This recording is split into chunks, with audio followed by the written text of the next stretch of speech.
কনফ্লিক্টের জন্য নিশ্চয়ই জ্বালানি মন্ত্রণালয় থেকে উপদেষ্টা মহোদয় বলবে। আর এই জায়গাটা বিশেষ করে পরিবেশগত সংকটাপন্ন এলাকা। আমরা কথা বলেছি ট্যুরিজম মিনিস্ট্রির সাথে যে এইটাতে ইকো ফ্রেন্ডলি ট্যুরিজম তারা কীভাবে করতে পারে, যাতে করে পাথর যারা উত্তোলন করে তাদের একটা বিকল্প কর্মসংস্থান হয়।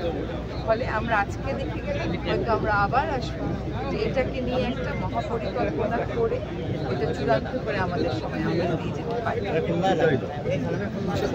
কথা ছিল আমার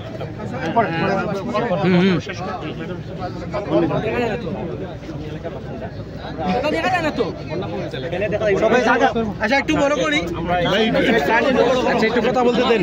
কথা ভাই আপনার পিছনে চাচা চাচা একটু পিছনে যান না বাবা প্লিজ, একটু পিছনে যান। এদিকটা একটু চাপেন না, আপনারা একটু দেখাচ্ছেন, একটু আমরা লাগাতে একটু পিছন নেই ভাই, একটু পিছন একটু পিছন একটু পিছন না এবার আপনার এখানে কি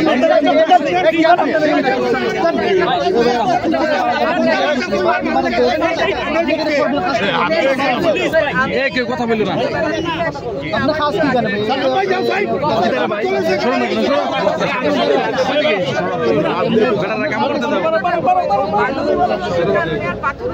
কারণে এমন ভাবে নদীর পার ভেঙে গেছে জমা থাকার কারণে না, পাথর অতিরিক্ত থাকার কারণে। আপনি দয়া করে এই সমস্ত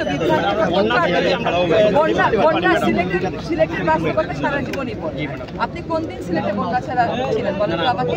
আপনি এখানে পাথর উত্তোলনকে কোনোভাবেই জড়িত করবেন না। আর আমরা সারা জীবনে স্থাপনটা একটা ইকো ট্যুরিজম জায়গা ছিল তাই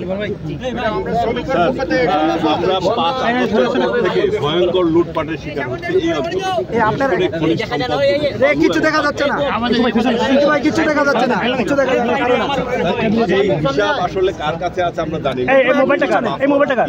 এই মোবাইলটা আপনি একটু কপি এই মন্ত্রণালয়ের এর মালিক সুজাত মামা একটু পিছনে, ওই আপনার সামনে মোল্লাকে এটার একটু ভাই এই মোল্লা ভাই সুজাত মামা আপনার সামনে পিছনে একটু বলেন। আমরা দেখলাম। আচ্ছা, বিসমিল্লাহির আমি 71 সালে আমার আব্বা এখানে এফসি কলেজে পড়তেন। আমি তখন বিশ্ববিদ্যালয়ের ছাত্র, প্রথম বর্ষের ছাত্র, তখন আমি